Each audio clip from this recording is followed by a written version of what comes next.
राष्ट्रीय अध्यक्ष श्री त्रिवेदी जी महाराज जी, प्रदेश अध्यक्ष श्री ऋषि त्रिवेदी जी, अपना मुख्यमंत्री कैसा हो, ऋषि भैया जैसा हो, अपना मुख्यमंत्री कैसा हो, ऋषि त्रिवेदी जैसा हो, अपना मुख्यमंत्री कैसा हो, ऋषि त्रिवेदी जैसा हो, ऋषि भैया जिंदाबाद, जिंदाबाद जिंदाबाद, हिंदू महासभा जिंदाबाद, जात पात की करो विदाई, जात पात की करो विदाई, हिंदू भाई भाई भाई। नमस्कार, मैं अर्चना आपका स्वागत करती हूँ हंगामा टाइम्स में। इस समय हम लोग हैं जिला कार्यालय अखिल भारत हिंदू महासभा के।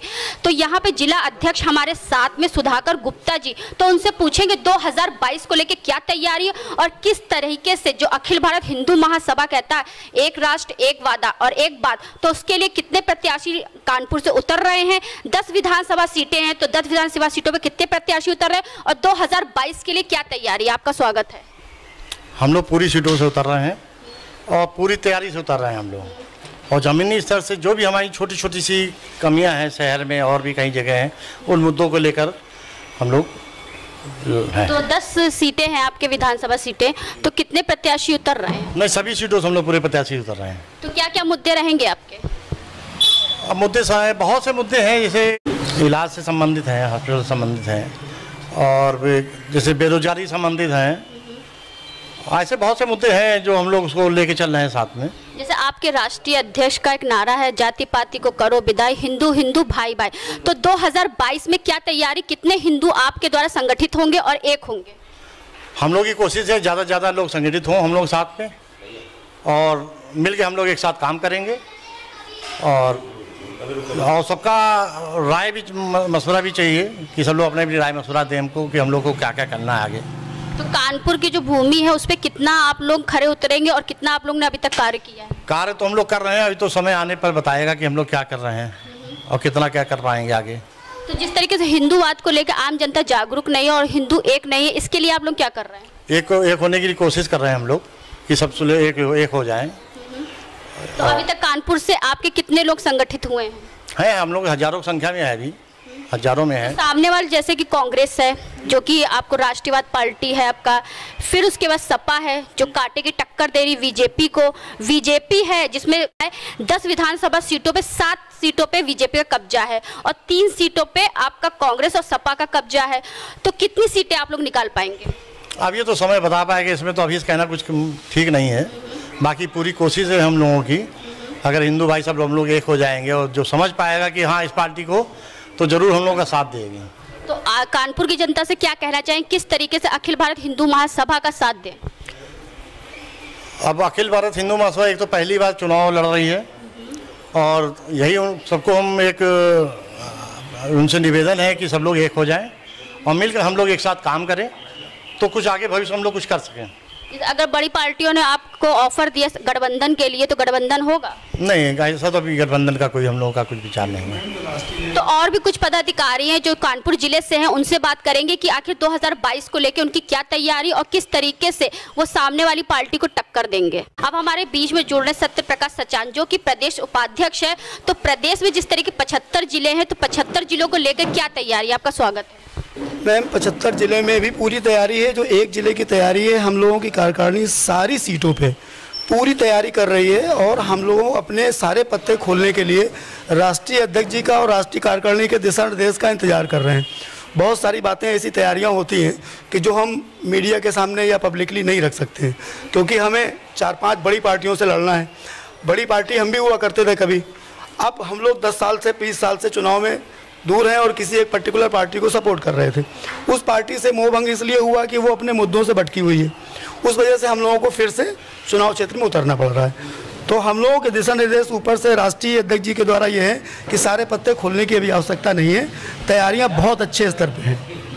तो जैसे कानपुर में आपके 10 विधानसभा सीटें हैं, जिला अध्यक्ष ने बताया 10 प्रत्याशी आपके उतरेंगे, तो आगे की क्या तैयारी रहेगी आपकी। आगे की तैयारी जो मैं प्रदेश लेवल पे आपको बता रहा हूँ, सारी तैयारियां गुप्त रूप से पूरी हैं।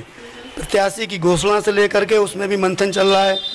अब वो निर्णय तो राष्ट्रीय कार्यकारिणी से होगा, प्रदेश अध्यक्ष जी माननीय श्री ऋषि जी लेंगे। उसके बाद हम लोग अपने पत्ते सारे खोलना चालू करेंगे। प्रत्याशी भी हमारे हर विधानसभा में 3-3, 4-4 पैनल में हैं। अब विपक्ष से कौन कौन से प्रत्याशी आते हैं, क्योंकि ये तो आप जानती हो, आप जानते हैं कि सारे जितने भी विपक्ष की पार्टियां हैं उन सबका सारा ध्यान जात पात पे रहता है, किस जात का कितना वोट है, उस जात के हिसाब से कौन सा प्रत्याशी दिया जाए। हमारी पार्टी का बिल्कुल स्पष्ट ये संदेश भी है और ये निर्णय भी है कि हमें जात पात की कोई बात नहीं करनी है, और पहला और आखिरी नारा भी यही है कि हिंदू हिंदू भाई भाई, जात पात की करो विदाई, हिंदू हिंदू भाई भाई। हम जात की बात ही नहीं करते।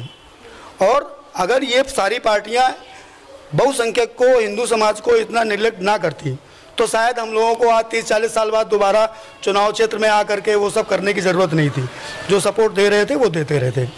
जिस तरह की वर्तमान सरकार ने भी कहा था हिंदू राष्ट्र के लिए, लेकिन वर्तमान स्थिति में आप देख रहे हैं, तो क्या आपकी अगर पार्टी सत्ता में आती है तो सिर्फ हिंदू राष्ट्र की बात होगी कि अन्य जातियों को भी लेकर सपोर्ट? मैम, पहली बात तो ये है कि जो वर्तमान सत्ता में है इन्होंने तो कभी हिंदू राष्ट्र की बात की ही नहीं बनने के बाद। ये तो हिंदू राष्ट्र की बात करते हैं चुनाव के पहले, चुनाव के बाद तो ये भी सब कुछ वही करने लगते हैं। अदरवाइज हम लोगों को ये सब करने की इतनी ज़रूरत नहीं पड़ती, हम तो सपोर्ट कर रहे थे। तो अब ये तो बात करते नहीं, लेकिन ये पक्का है कि हमारी पार्टी कभी भी हिंदूवाद के, हिंदू धर्म के, सनातन धर्म के मुद्दे से न भटकेगी, न भटकने की कोई संभावना है, क्योंकि चुनाव में जाने का मूल और एकमात्र कारण भी यही है कि हमारा उद्देश्य, एक लक्ष्य हिंदू राष्ट्र है। आम जनता से क्या अपील करना चाहेंगे 2022 को लेकर, किस तरीके से अखिल भारत हिंदू महासभा का साथ दे? आम जनता से यही अपील है कि आप भूतकाल को देखें, भविष्यकाल के बारे में सोचें, और अगर आप भूतकाल के बारे में देखेंगे, भविष्य के बारे में समझेंगे, भविष्य के बारे में आप अपनी परिकल्पना करेंगे, तो फिर कुछ कहने की ज़रूरत ही नहीं है। फिर तो आपको समझ में आ जाएगा कि एकमात्र हिंदू राजनीतिक दल है अखिल भारत हिंदू महासभा। तो क्या लगता है जैसे कि वर्तमान समय में जो सामने में बड़ी बड़ी पार्टियां हैं, जैसे बीजेपी है, सपा है, बसपा है आपका, प्लस कांग्रेस है, तो उनको सामने की टक्कर देगी? मैम, ये बड़ी पार्टियां को थोड़ी ना है। सबसे बड़ी पार्टी तो हिंदू महासभा है, सबसे पहले की है। बाकी लोग इससे निकलते गए, पार्टी बनाते गए, तो पार्टी तो हमारी विश्व स्तर पे है ही है, पूरे विश्व में हमारे कार्यालय हैं, तो पार्टी वो बड़ी नहीं है। इस सिचुएशन के हिसाब से उनके प्रतिनिधि ज़्यादा हैं, क्योंकि हम लोगों ने लड़ाई नहीं, तो उनको हम बड़ी पार्टी नहीं मानते। हाँ, वो सत्ता पक्ष में है, 30-40 साल से ये लोग सत्ता में रहे हैं, तो उन्होंने कुछ लूट खसोट करके धन कमा लिया, कुछ चीज़ों पे कब्जा कर लिया, धन बल पे, बाहुबल पे, शस्त्र बल पे, ठेकों पे, तो ये सब तो कब्जा करके आपने अपने आप को मजबूत कर लिया है। आप सबसे बड़ी पार्टी नहीं है। ये थे हमारे साथ में कानपुर के जिला अध्यक्ष और प्रदेश के उपाध्यक्ष, जिनकी विचारधारा आपने सुनी। अखिल भारत हिंदू महासभा किस तरीके से 75 जिलों में अपने प्रत्याशी उतारेगी और पूरी विधानसभा सीटों पे अपने प्रत्याशियों को लड़वाएगी। तो 2022 में कौन बनेगा मुख्यमंत्री, तो उसकी तैयारी के लिए अखिल भारत हिंदू महासभा भी है मैदान में। इसी के साथ मैं अर्चना आपसे इजाजत लेना चाहूँगी। ऐसे ही बने रहिए हंगामा टाइम न्यूज़ चैनल के साथ। धन्यवाद।